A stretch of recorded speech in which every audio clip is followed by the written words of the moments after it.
Good evening. How are you tonight? Wow. I went to go look at my old camera and it's not working. So I'm on my laptop. No, look, last night, kind of funny. I have to admit, speaking into a microphone that wasn't on the whole night. I went back and listened to the stream and I was like, man, it sounds like I'm talking through the laptop speakers. And I was like, well, why would that be? Because I had everything hooked up. But then when I looked, it was wrong. It was defaulted to the laptop. And look,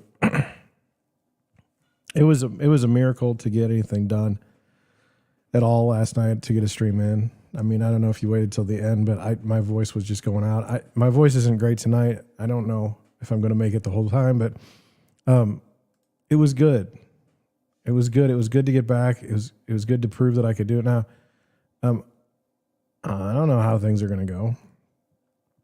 We're probably going to have camera freezing. I don't know. I mean, I'm taxing this poor little computer.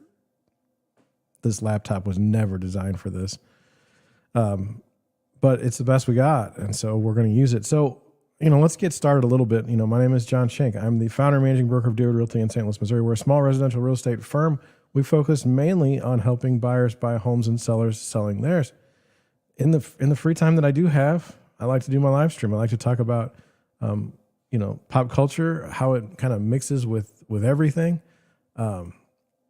They say politics runs downstream from the culture, and it's very interesting. I don't know if that's true, but I've heard that. But I like to talk about things that are relevant to the real estate market, residential.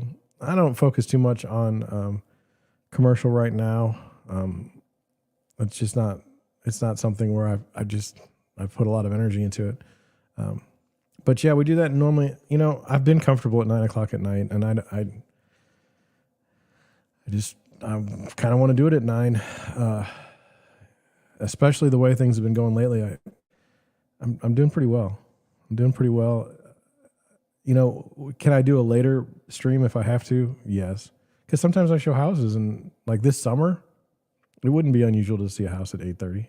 And if I'm in Eureka or Wildwood and having to come all the way in, there's no doubt that would be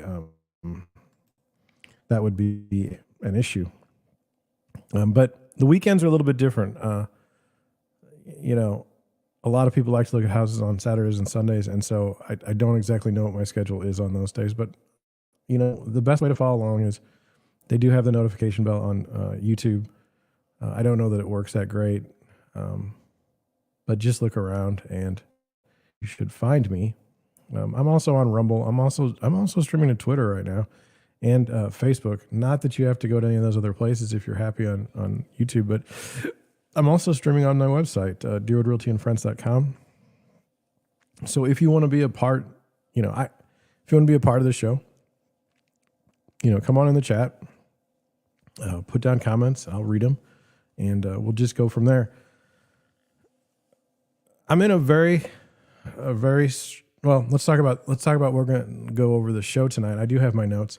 Let me check here. So I wanted to go over a couple of things. We're going to talk about mortgage rates. That's always important. We're going to talk about obtaining credit cards or credit in general for a small business and those challenges, and just based on my own experience. Computer parts are coming in, and then an odd time. We'll talk about kind of some of the things that I see that are strange, and we'll see if you think the same way or not, and that's okay.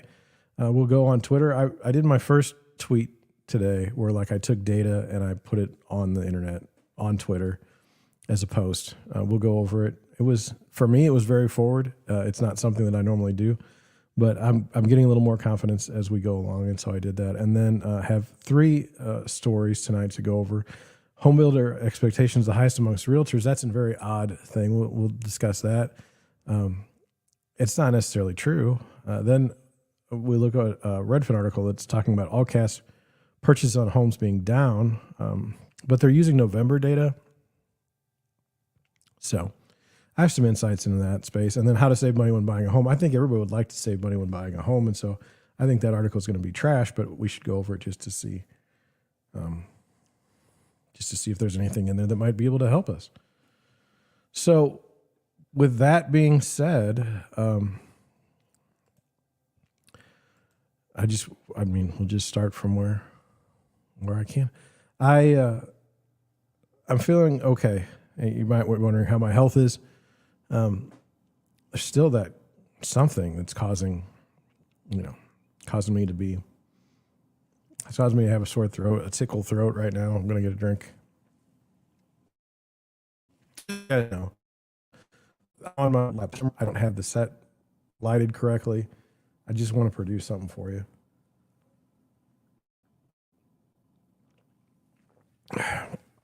I have big plans, as I told you last night, for the stream and in the Deerwood Realty channel going forward, especially based on some of the new technology that I purchased. And we'll get there. But anyway, if someone called me tonight to show a house, would I? Yes. I've been working all day. I haven't, rested or anything like earlier in the week. But I would really like to get over this, whatever this is. It's very annoying. So that's that. Wanted to talk about my computer parts are coming in. You may say, well, great.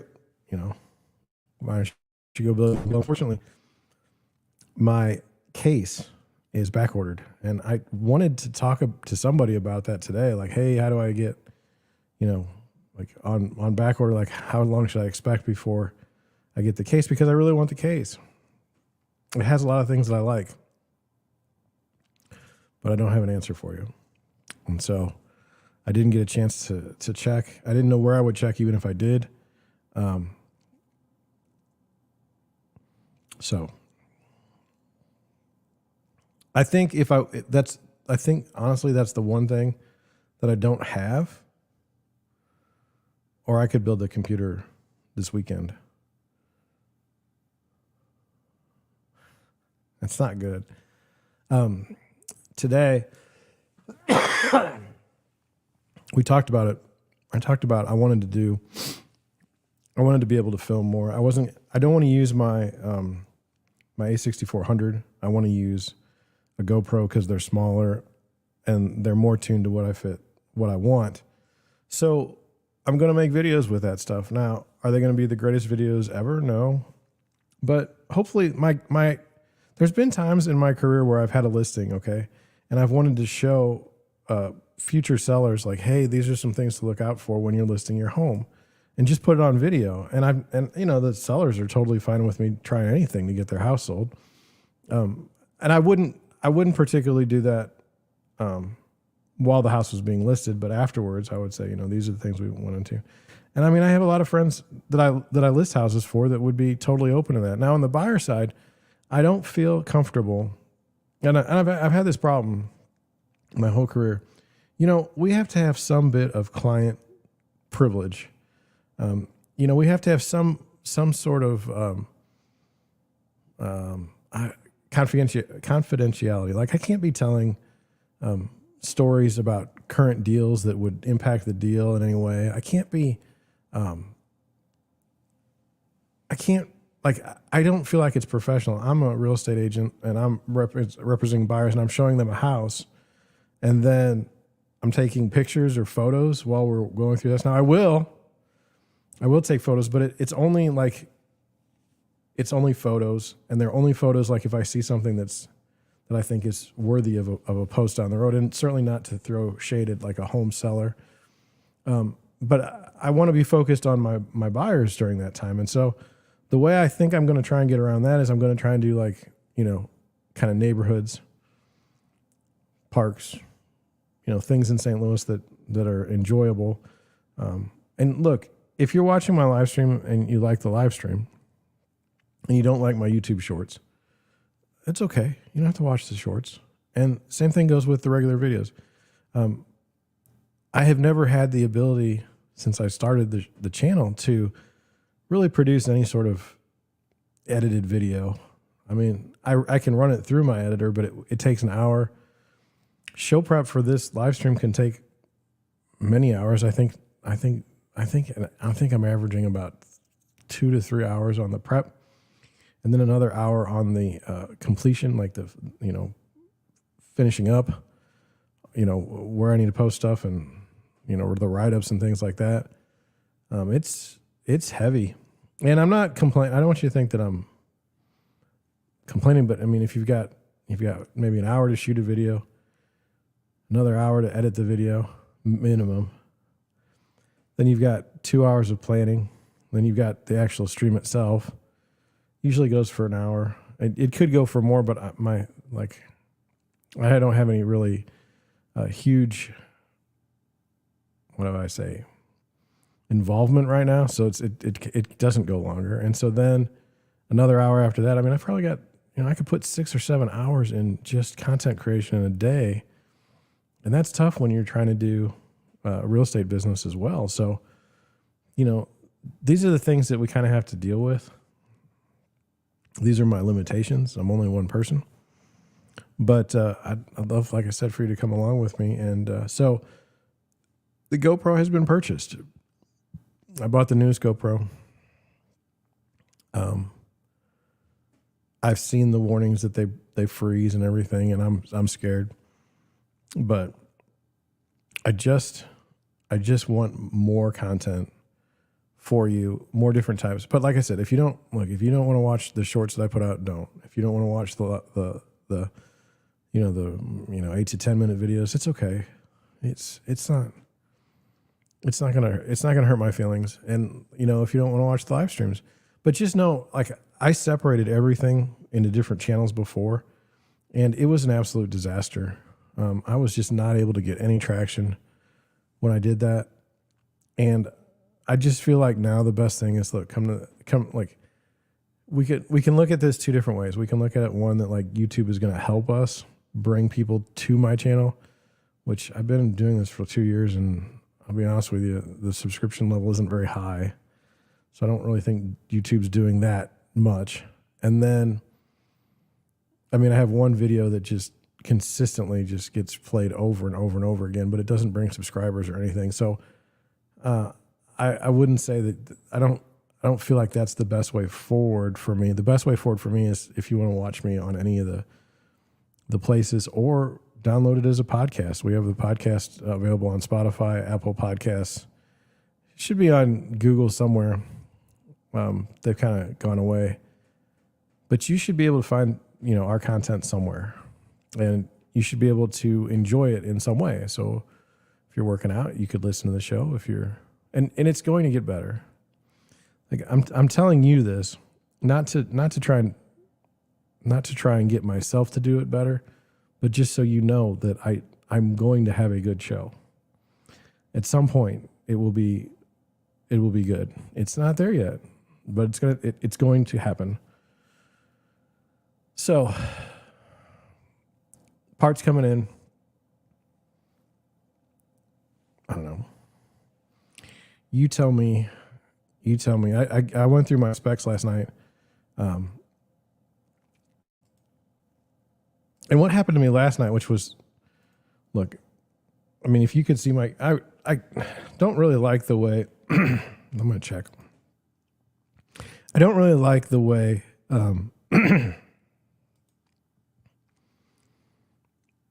I don't really like the way StreamYard integrates pictures. I just don't. And I mean, I just think they could do it better. So if I showed you a picture right now on my desk, I have stuff everywhere, and I have nowhere to put it. I mean, I have such a bad situation right now. My office is a disaster. This is from the sewer lateral that I haven't been able to. It's fixed, but I have to put the dirt in, the concrete, and the flooring back, and then I have to do that when I'm at least healthy enough where I can breathe. So, like, I'm gonna cough now.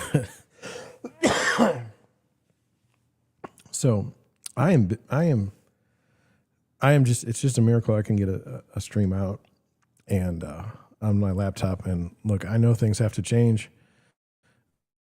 They will. Again, I said it will happen. Man, shocking how much stuff has accumulated in my office / basement. So I wanted to talk to you about something tonight that it's dear to my heart, and I just have some thoughts on it, and so I want to share them with you. And so let me just go through my my business trajectory since I left college. I started a business with my dad, and he bought a business, and I started working there. And this was we went to Detroit, Michigan, and I think after about 8 years, the business collapsed. It was not cool. It was painful. It was a learning experience. But I don't know that I don't know that I wanted to learn all the things I learned. And through that, I mean, I was there from like age 23 to 30, like quote unquote, the best years of my life. And when I was finished there, I mean, I was finished, like financially finished. So be 30 years old and have nothing to show for it, even though you spent hours and hours and blood, sweat, and tears on a business, all for it to just go south. It hurt really bad. And I just learned things. Like, here's one of the things I learned with the economy. The economy is all about the belief that things will go well. And as soon as people stop believing that things are going well, that's when the economy really sucks. But this belief isn't able to be measured like you think. Like you'd think like the University of Michigan Consumer Index would measure this. No, it's like a lagging indicator. And I learned this when Ford and GM was looking to be bought out by Kerkorian. Ford was leveraging themselves up to the hilt for their blue oval. Chrysler merged with with Mercedes-Benz. And people in Detroit were not spending any money. They were worried they were going to lose their jobs. It was an absolute nightmare to watch. And but I understood the economics of it, the behavioral economics portion of it. That no matter what people were telling me on the news, and no matter what people were telling me on the street, I could just watch it. I could watch it happen, with my own eyes. And then with like the business, we had a contract with one company, and that company was going out of business. My dad was brilliant. He was a brilliant auditor. Lost his job when you had to be a CPA. He wasn't a CPA because he didn't need to be, and he was an auditor, and the business shifted, but he was able to calculate just based on statements that they were putting out, how many days of cash left they had on hand before they were going to go under. That was GE Capital actually bought that company and just ran it right into the ground. So, I learned about things like net pay, 30-day net, 160-day net. We'll pay you in 160 days after you do a job. Well, you're floating all that money. And so financing, I started to learn about financing. And,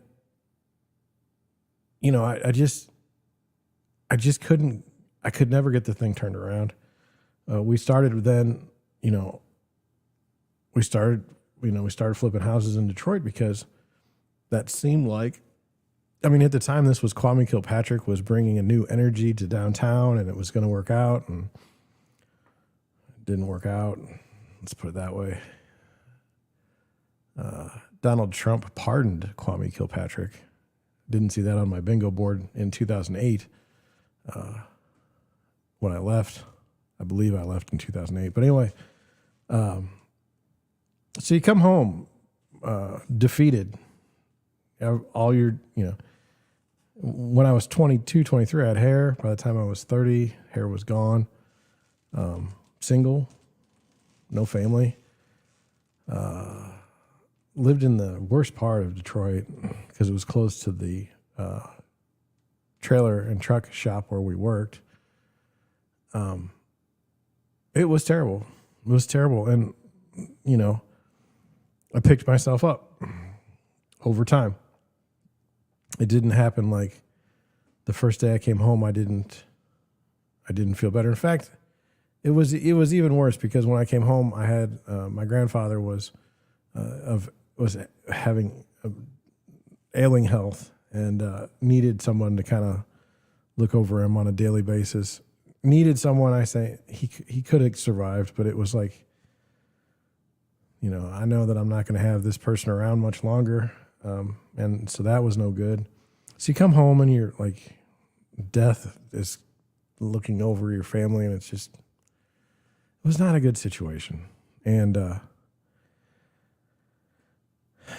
so over time, though, like I got in a situation where my resume, no one cares about someone that started a business that failed. It's weird. If I was in San Francisco, it would be like I would be a badge of honor, but I'm not in San Francisco. I'm in the Midwest. And, now I'm getting like on the experience level, people are, coming out of college. When I left college, unfortunately, it was the recession. And so the job market was terrible. In fact, I don't know that the job market has been that bad since. And I'm not trying to make excuses. I'm just telling you like experiences that were occurring to me during my times that just weren't positive. So I saw on the writing on the wall that the real estate crisis was coming. I went immediately and tried to get my real estate license, and I got my real estate license, and I started working for a property management company, which is not. You have to, like, at some point in time in your life, you realize, like, there's certain things not for you. I'm never going to be that guy that cares about someone else's sink faucet being scratched by a tenant, and I should somehow, sue the tenant. I'm just not that way. And I don't, it's not that I don't like conflict. It's like, if it's going to be conflict, it's going to be heavy conflict. We're not, this is not what I'm not going to argue about these little things. It's not worth it to me. And so, I don't know. I went back to school and I got another degree in, real estate and construction management. And I was looking into doing developments and things like that, but I just didn't have the capital. And that's the story I wanted to go over with you tonight is I just didn't have the capital. I just didn't have it. And you say, well, that's stupid. Look at all these people that have all this money that can do these development deals. And it's like, yeah, I get it. But I even had access to, like, there was a guy in Atlanta. He had access to all the capital I ever would have needed. But the rates for us to be in business together, he was doing 7% preferred, 8% preferred. That means 8%, that means 8% of profit. And then over that number, you can split it maybe 50-50. And you say, well, that seems fair for you to be able to use capital. But there were so many strings that it just wasn't where I'm at. Plus, you have to kind of look at, like, what are you going to build? Like, what are you going to develop? Are you going to develop single family homes? I don't want to do that. No offense. Because there's huge market players. And that's another thing that people forget about is they think that because, like, let's say tomorrow you want to be a real estate agent. Okay, well, go for it. But just understand that there's probably in St. Louis, there's probably 8,000 real estate agents. And,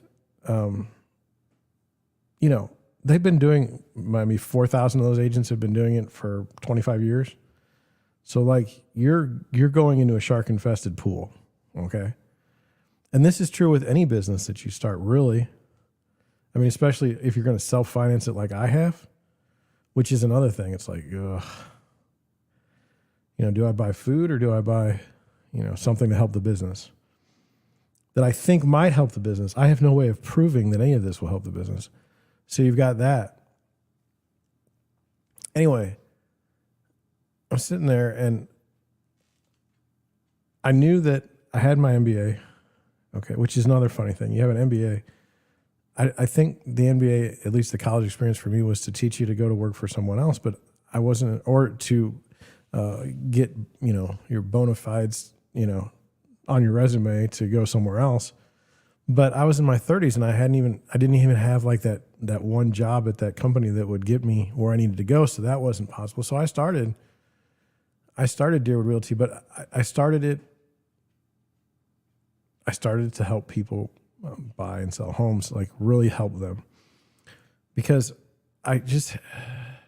we talk about margins.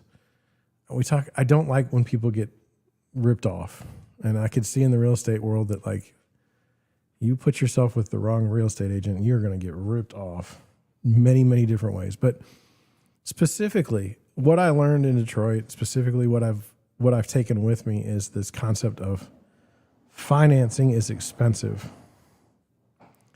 It's a lot more expensive than you would think. Debt is very, very expensive.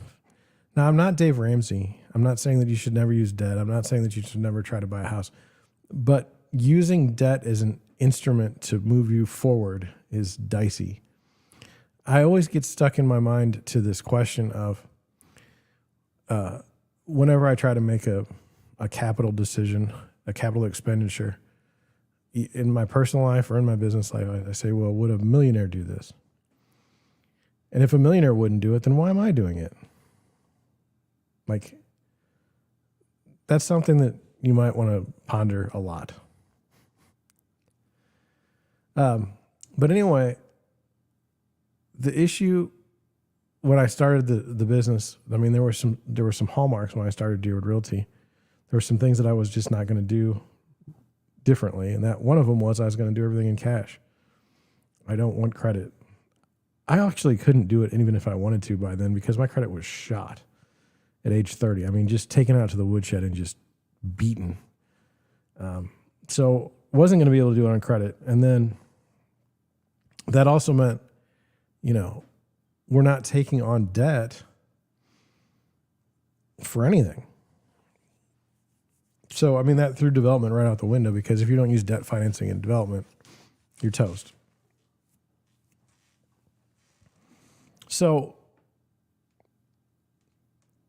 having the experience of working in straight cash, I found myself in a weird spot last week. My business did fine last year.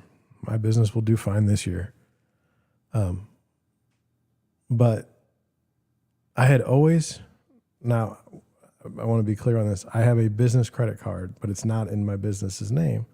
It's in my name. And why is that? Well, I wasn't able to get business credit when I started this business. I mean, there's just no way. First of all, it just wasn't possible. Let's just put it that way. But what happened to me recently was I had my personal card that I use only for business expenses. And due to some weird glitch, the credit card went tapped out. Okay, now I have plenty of money to pay it. So I'm not even sure what happened there.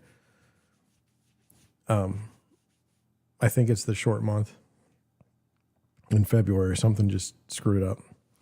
Or I missed, something happened. But anyway, so I wrote a check. Well, I didn't write a check. I did an electronic transfer of the entire balance. And the credit card company took that and they held the funds for 8 more days. And so everything I had on my credit card that was coming in monthly started bouncing. Okay. And the credit card company had the money, and yet they held it for 8 days, 8 business days. I mean, now I'm paying a huge time loss, because now I've got to figure out, which bills are not being paid. I'm dealing with a huge. I had a significant amount of money on the card, and I'm not able to pay this off. So now I'm paying interest. Okay, because I've got this. And you say, well, 8 days doesn't matter. But look, there was no reason to freeze my card. And so this, to me, was not good business on the part of the credit card company. I'd always paid my bill on time with this credit card company. I say that just because this wasn't like from when I was 30 years old. This was, when I had the business and when things are rolling. I'm a customer of this credit company with many accounts. And I mean, to do that to me, I don't care how you want to argue. You could say, well, maybe you are going to write that and then bounce the check on purpose and then try to get more credit. No, I wasn't doing that.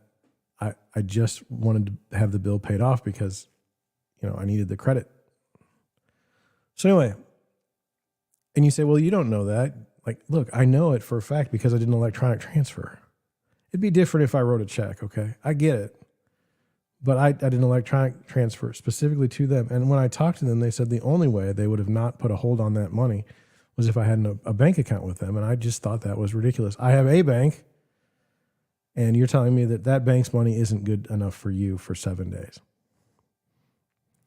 8 days. So just through all I've learned in all my life, and you can attack me right now. You can say, you didn't learn the right things, John. What you've learned is wrong. Certainly, this is an argument we can apply to today when we talk about the education of public school students. They're being taught a history. Whose history is it? So what I'm saying is the things that I've learned in my business may have been taught incorrectly to me, but I've learned them, and this is how I will do them. So the thing I've learned in business from the beginning is there's sharks everywhere, okay? There are people out there that are just trying to get in your wallet, trying to get in your heart, trying to get in your mind, and they are evil, like there's no question.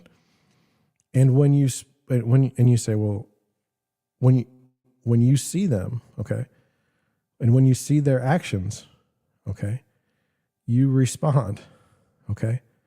Let me try and do it a little bit differently in the spirit of someone from St. Louis, Missouri. Missouri is known as the show me state, okay? So what that means to me is this. I watch what people do, not what they say.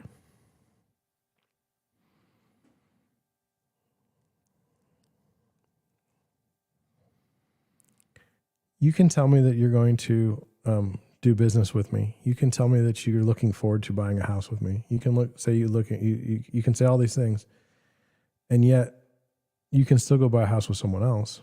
You can still go list your house with someone else. You can say, like, watch the government. We're so sorry for X. We're so sorry for Y. Yet they continue to do things. This will save you in business. Oh, I don't know, hundreds of thousands of dollars over your career. If someone says they're going to do that, that's fine. That's great. But like, we don't throw a party based on what somebody says they're going to do. We throw the party based on what somebody does. So this credit card company did something. I watched them do it. Okay. And because of what they did, I can't in good conscience be with them anymore. Okay. It would not be right. And so I found myself in an odd dilemma of needing to get credit for Deerwood Realty. Now I apologize. I got like my nose is just it's itchy. I'm probably going to sneeze. Okay. So now I have to get a line of credit for Deerwood Realty. I have not needed to get a credit card. I have not had a credit card since long ago. And so earlier this week, I applied for a credit card with my credit union.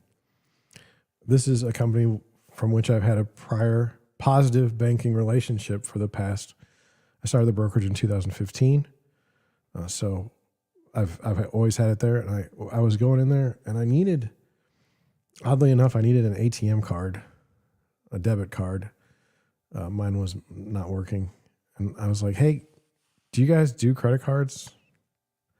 And they said, "Here's the rate." And I was like, "I don't really care about the rate because I don't keep stuff on the card. I just need the ability to do, and I need a little bit of the money on that limit because what killed me on the last card is at the other places, I went over my limit, but this was normal monthly business expenses for me. So, I mean, it was like, and so she said, let's run the application. So they ran an application for me. And I was like, I'm not going to get a credit. Now, interestingly enough, when I pulled I've never even looked at the credit report for myself since I was 30. So I had no idea what my credit report said. I wasn't ever going to use credit again. I didn't care, and I'm still really not using credit like you would think. But anyway, there's a charge on my credit card, or there's a charge on me that's for a lot of money relative to my business, and I'm gonna have to dispute that. I talked to my lender, like who I refer business to for mortgages, and she understands the credit game very, very well. And she told me like, oh, you need to dispute that because that's not good. And so anyway, here's the thing. They approved me. Now you may say, John, you just told me a story about being approved for a credit card. Whoop-de-whoop. It is hard for a business to get credit. Okay. A small business, an entrepreneur like myself, it is hard. You may be able to get credit, okay, but it is going to be at such an expensive rate that the credit will eat you alive at the end of the day. Now you say, well, that's not true, John. Like, it's just not. But fine. If you can't control your expenses, and you can go a long way on a little bit of income, but you can't go a long way on lots of expenses. So they said yes. Now, what does that mean? Look, it means I'm going to move all my stuff to that credit card, except for I was talking to the lady, the loan officer, and she said, hey, don't close that other account. Just run it, sporadically, just so that you have something on the card, so you have an established line of credit in a history. But I'm so thankful. It's a big moment for Realty that we actually were able to get credit. Oh God. I'm so thankful. For the week, you heard, things aren't perfect at the household right now. We've got the sewer problem, we've got the refrigerator problem, we've got a car problem, we've got, we got the computer problem. We have problems, okay, but we had this one triumph this week, and that was I have a Deerwood Realty credit card. Now you say you can get into it, and you say, well, John, are you liable for the credit card? Yes, at the end of the day, I'm liable for the credit card. But just to be able to have something from Deerwood Realty and not me, this opens up the way down the road. Maybe I want to get a car through the business. Maybe I want to get things through the business, and I no longer have to worry that I'm not going to be able to establish a decent line of credit. And so where this ends is,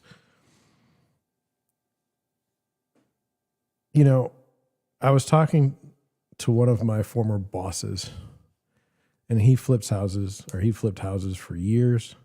And he even offers, hard money loans for people, which are terrible and don't ever do for real estate. But he was saying to me, he said, John, it's so hard to start a business. Back when I was younger, we could go into a bank that we had an established relationship with said we want, X amount of dollars.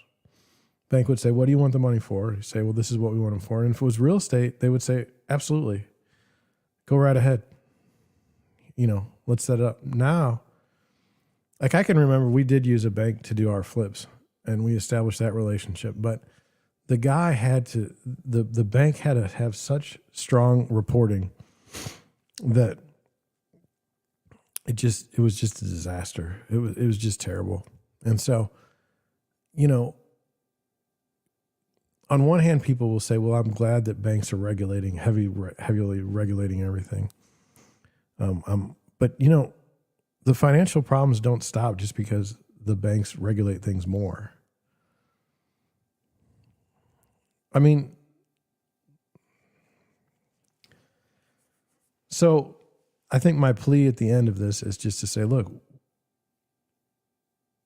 let's try and figure out a way for businesses to be able to finance. Now, Jack Dorsey of Twitter, formerly of Twitter, boy, that was a dumpster fire that he was running.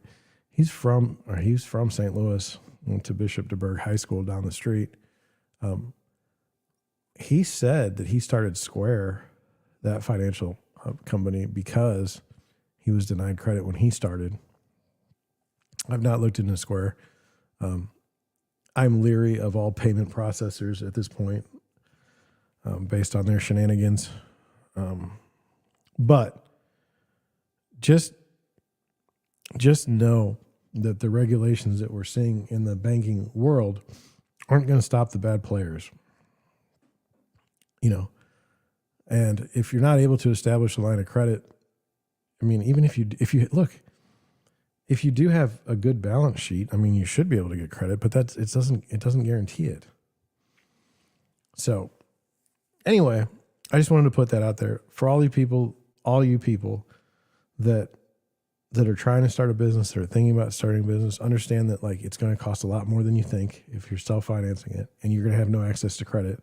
And if you partner with people that do have the cash, they're going to get the profits way before you do.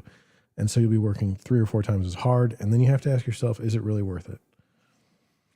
Is it really worth it?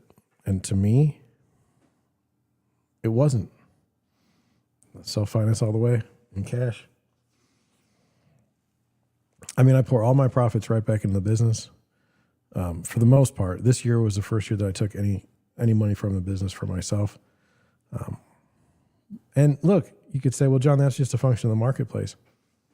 I don't know. I mean, a lot of my buyers I'd known for 4 and 5 years, and they just kind of didn't ever pull the trigger until now. So you could say it was the market, I guess, but I don't know. Anyway, that's that. Now, we're moving on.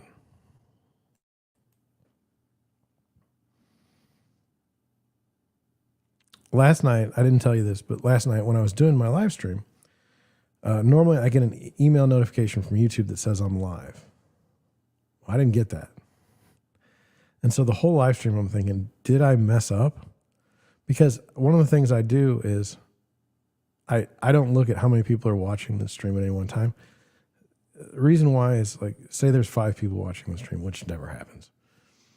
Well, then I feel like I'm trying to play up to those 5 people, but what if it's 10 people? What if it's 20 people? And what if all of a sudden 20 people goes back to 5 people? Did I say something wrong? This all night long while you're doing a stream, it's not good. It's not good. So I don't do it. And so I didn't know what was going on. And that there was that one time where I did an entire wonderful, wonderful live stream where I didn't have the microphone on even and talked for 2 hours, with a great show that you're never going to hear the audio to. So it's not like I haven't done it before. But anyway, I did get the email tonight, so we should be on YouTube. We should be good. I just got an email that says from B&H that says my GoPro has shipped. I got the newest one, the 11, basically because you can crop the 2 images. So you could do kind of your Instagram square, or you could do regular 16:9. And I don't they're rocking 4K. I don't need to rock 4K. I could just be fine with 1080p, but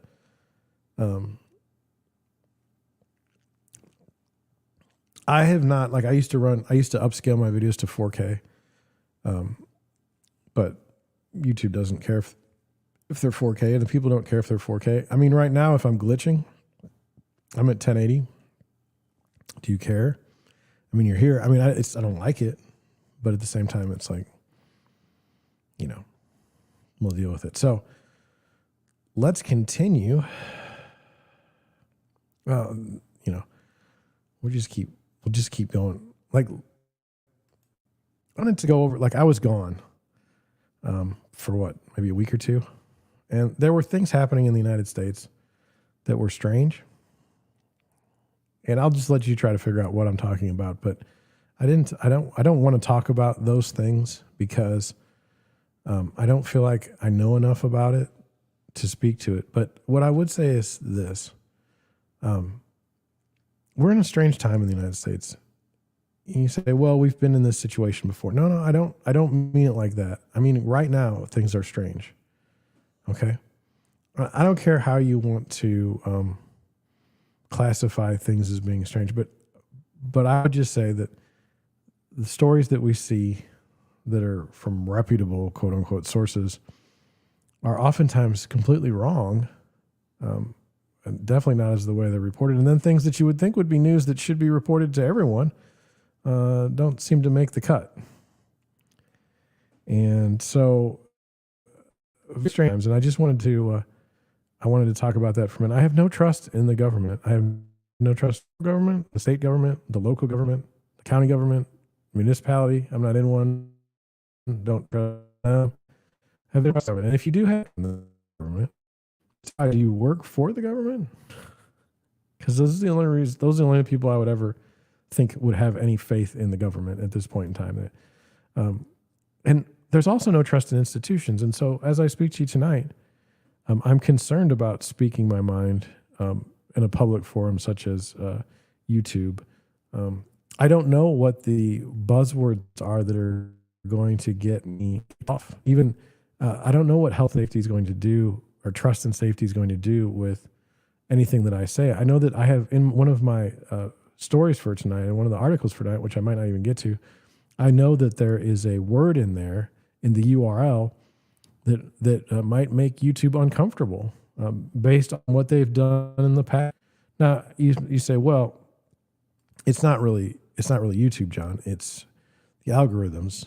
It's what the coding that's doing that to you. Well, yes, I understand that, and that's what makes it even more weird. There's no feature.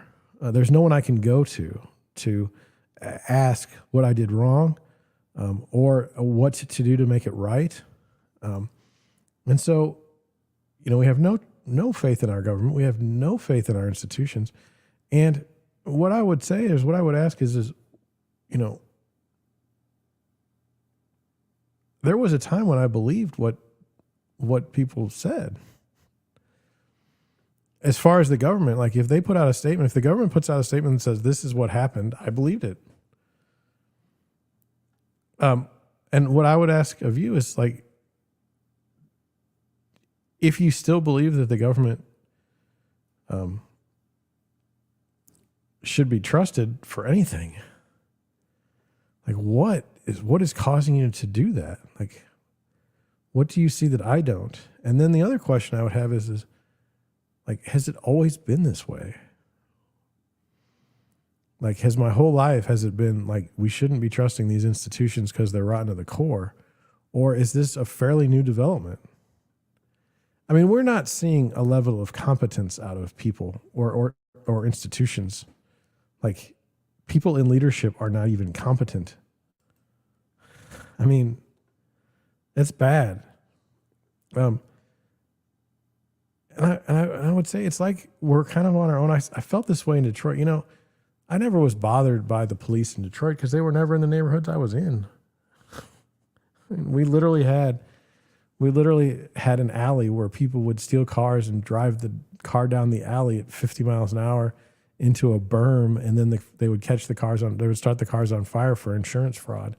We literally had, like, we would call the cops, they would come out 2 days later, pull the car away and another car the same night, would be there on fire again. I mean, it was the wild, wild west. And I really feel like it was eye-opening in Detroit, at least for me, like to understand like human nature and understand what it's like. Like I was a minority and I was in South Detroit. I was a minority. I mean, definitely a minority. And I understand how you look at things from that position. I understand how the people of Detroit would look at things from the outside, because it was like there were these people lecturing you about how to behave or why you were having problems and they weren't. But they were the ones causing you to have the problems in the first place. It was weird. It was weird. So let me just say that, I think we're all to the point where we're just trying to get away from everyone else's crazy. And, this does not seem sustainable as far as like a peaceful place. It seems like we're in a dangerous situation here. And my thought was just that we're in such a strange time. I've never felt this way about the country as I do now. I'm very uncomfortable with how things are. So hopefully that getting booted off of YouTube for making that statement. I mean, no, I don't mean to rile anyone up. I don't mean to do anything like that. I'm just telling you that I feel like it's a very odd time when you can't trust the government and you can't trust institutions. You can't trust anyone. Now, we'll see how this works going forward. All right. We're headed to the Twitter. Now, look, if no, we're not. We're going to do interest rates first. I just screwed that up. Sorry. Let's now look, if the screen freezes, I'm sorry. I'm on my laptop. It was never designed for this.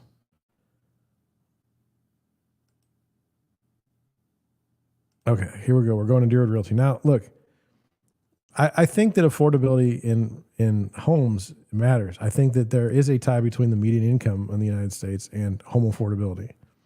Like if those things get out of whack, you're not going to do well. So we'll just go down to Deerwood Realty. Oh, I think I showed that house. I was at that house. Anyway, this is the new playlist. It's pretty sweet. Let's get down here. Here's our 30-year fix, 6.75%, an increase of 13 basis points. Look, you want to kill the mortgage? You want to kill the housing market? Go ahead and get us in the 7%. Now, here's what I would say is the truth of the matter.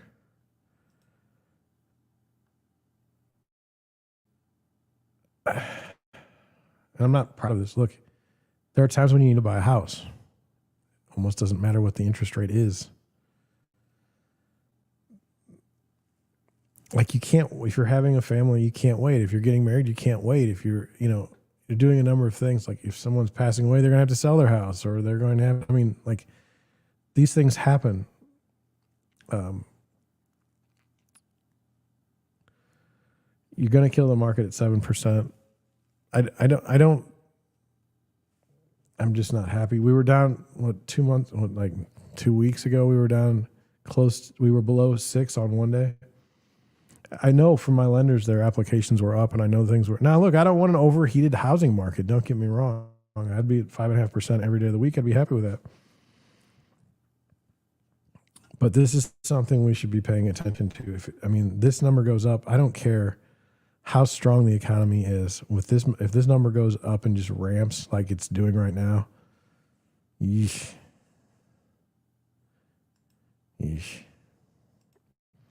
Okay. Now, here we go. First time ever. How is it going to?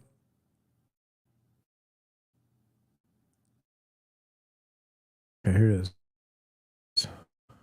I've ever done.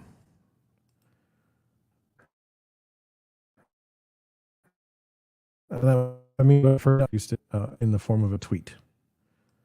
And what does it say? It says, I got to do this just a certain way because I got the screen. Is new home construction having problems in St. Louis, or is this just a random price change that happen all the time? And I basically took a listing from a brand new housing development, and you can see on 5/11/2022 it went active with a price of $713,115 is the asking price. It has steadily declined. In December, it went from 713 to 667. I mean, that's a big swing.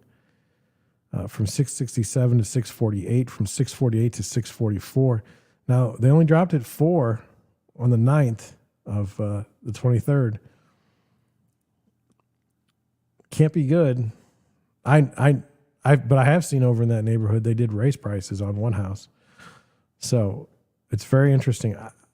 I think that, at least in St. Louis, I think that this is true in that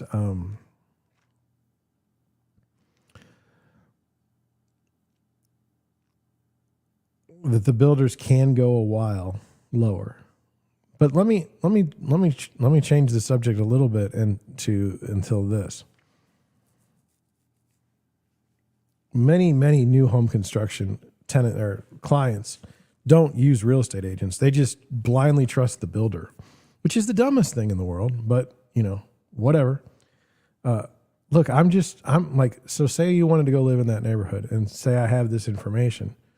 When we go over there, we're in a much better situation than someone that doesn't have this information. Why? We should be able to ask for some concessions. And we should be able to get them. In this market now, look, it could go the other way too. They could start off with a listing price of, say, $200,000, and by the time you get there, the listing price is $300,000. That could just be the market's just very, very strong at that point in time. So it's always about timing. But look, these buyers aren't even asking. They're not even asking me, hey, let's work together to buy a home. They're like, we'll just go over to the very nice man that sits in the builder's office. I'm sure he would never short us. I'm sure he would never rip us off. I mean, look, it's right here. It's like, you don't want this data. Why? If you go over there to that development, I guarantee you they'll tell you that almost everything is sold out and that you can't get in. And why do they say that? Because they're saying that because they want you to spend the money that they're asking. But if you know how many lots are available right now, that would be a big help. What's the bottom line there? Oh man, not good. So what's the bottom line there? Look, the bottom line is use a real estate agent on new home purchases. Okay, that's where I'm at. Moving on. I don't know why they didn't load.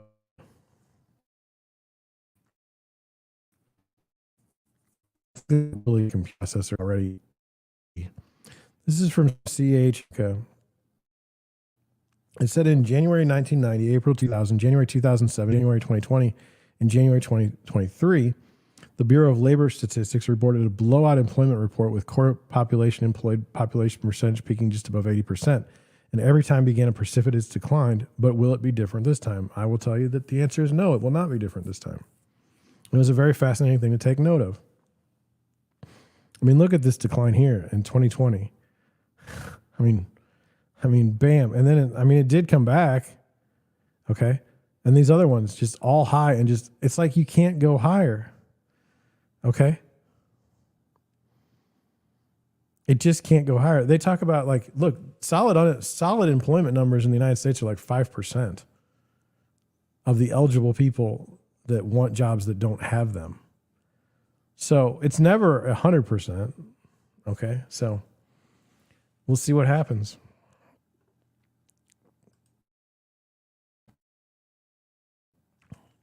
Here's markets and why the test didn't work. I looked at all these before I started. this didn't even work. Because the more Goldilocks in financial news to describe the economy. Back in 2007, the word Goldilocks was frequently repeated by financial media to describe an economy that seemed resilient against rising rates on the surface. It's almost as if there's a lack of appreciation for the latent impacts of rising rates and dropping liquidity on the markets and in the economy. Eventually, the cumulative tightening impacts will be realized by asset prices, economic activity, and that is likely to cause a fair amount of downside that is not yet priced in. And I totally agree with that. And I'm wondering, like, how do you beat expectations when the market hasn't turned yet? I mean, it's going to be terrible if you argue that the market is being traded on fundamentals.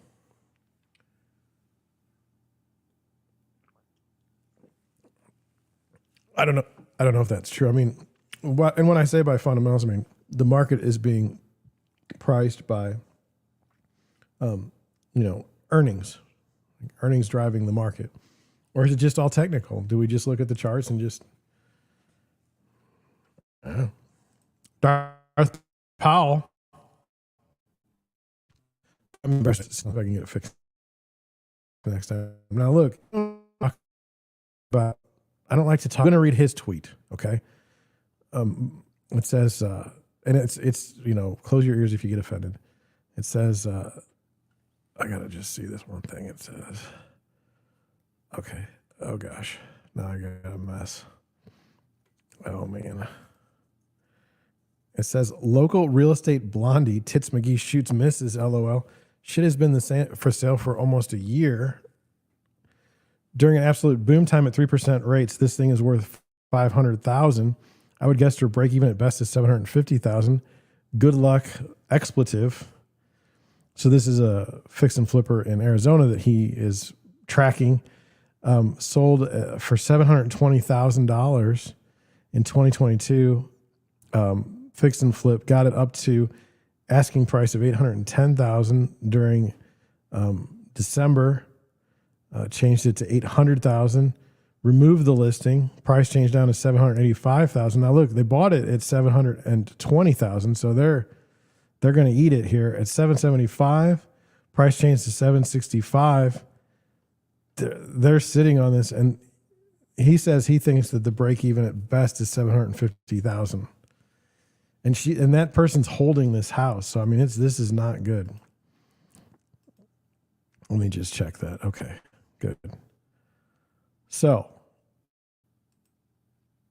this is why you need to know how to flip houses right. Don't believe everyone that says that you always make money flipping houses. The market can change in a hurry and put you upside down immediately.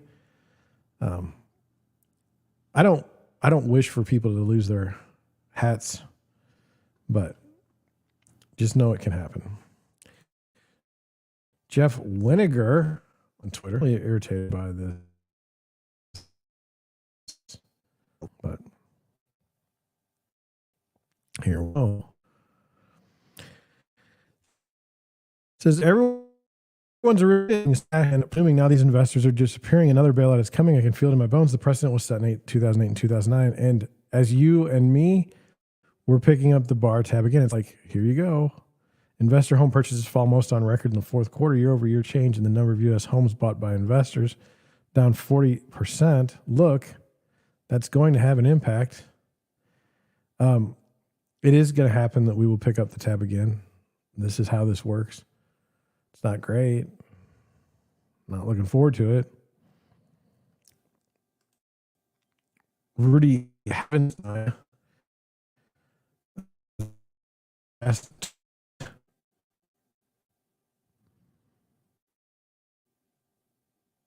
I don't know if it's a parody. It says this tweet about eggs. August 2023 or August of 1923 was 5,000 Reichmarks, and in November of 1923 was 80 million Reichmarks. It says the inflation, the price of an egg in Germany. Look, inflation is a problem, and people don't understand it because, like right now, we just keep paying it, and it's like, oh, it'll go down. And you know what's funny is like we're seeing it. It rears its head in different ways. And so, for example, like gas prices were what? We were over $4 for gas. I don't know. Well, at least I think. No, maybe it was. I don't even remember. But we were up there. I'd say we were in the fours. And then now the gas prices have come down. You're like, oh, we've got relief at the pump. And then, but what about eggs? All of a sudden we can't buy eggs. And then egg prices go down. And it's like, oh, house prices. House prices are finally going, oh, no, they didn't go down yet. I mean, it's just like, oh, energy prices are going up. Home heating is going up. Oh, electricity is going up. Oh, you start seeing surcharges on your bills. Like, oh, we have to pass this through to you. This is the inflation. This is what's really what's going to crush us. And it's sad. It doesn't have to be this way, but we can't seem to have leadership that's competent or like trustworthy, and they haven't been for some time. So I'm tired. I'm going to do one article tonight. Let me know what you think. And we'll go from there. Here we go. I thought this was an interesting article because it takes a shot at realtors, and I'm a realtor, so ouch. It says home builder expectations for future sales just surged by the most ever ex-COVID. Now that's the part that I think is going to get me hit on YouTube. It says the National Association of Home Builders Sentiment Survey roared higher in February from 35 to 42, far better than the 37 expected, with all three factors surging, led by hope, future sales expectations. In fact, ex-COVID, this is the biggest month-over-month rise in the future sales expectations index ever. It says, even as the Federal Reserve continues to tighten monetary policy conditions, forecasts indicate that the housing market has passed peak mortgage rates for this cycle. Robert Dietz, National Association of Home Builders chief economist, said in a statement, and while we expect ongoing volatility for mortgage rates and housing costs, the building market should be able to achieve stability in the coming months, followed by a rebound back to the trend home construction levels later in 2023 and the beginning of 2024. However, separate data Wednesday showed borrow costs rebounded sharply last week, causing a pullback in applications for home loans and suggesting that any rebound in housing demand will be bumpy.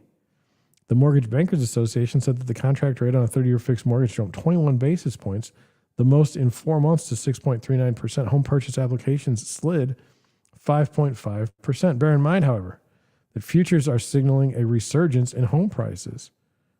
That's the Home Building Composite Index. Sadly for the home buyers, home builders, home buyers remain far less sanguine. There's your confidence right there. One final remember, as Upton Sinclair reportedly said, it's difficult to get a man to understand something when his salary depends on his not understanding it. Have you ever met a realtor home builder who didn't think it was a great time to buy a home? You should. I'll be that guy. I don't think I don't think it was a great time to buy the home when it was in the threes and you were paying $150,000 over asking. I thought it was interesting. All right, we're going to go back to this right here. Well, I think that's going to be the show for tonight. I don't know if anybody came on or not. I might have done this by myself the entire time. Thanks, YouTube algorithm. Let me just talk to the home builder YouTube algorithm. Hey, I am a real estate agent. My audience would be those people that like real estate. Like, so new home buyers, new home sellers, sellers people that are trying to sell their home that have never been in the marketplace, people that are interested in real estate news. That's my audience. Like, if you could show my video to those people, my stream, that'd be good. Also, real estate agents, you're all out there in real estate agent land. Boy, it would be nice to have an expert on from Arizona tonight to talk about, is that what they're seeing in the marketplace as far as houses getting stuck for a stupid price? They're seeing fix and flippers eating it, I mean, that would be good. So YouTube, do your thing. Start finding the people that I want to watch. For everyone else, thank you for watching. I appreciate it. And we're going to keep going. We're going to do better. I appreciate it. I will, I guess I'll catch you tomorrow about 9 o'clock. Be there. Good night.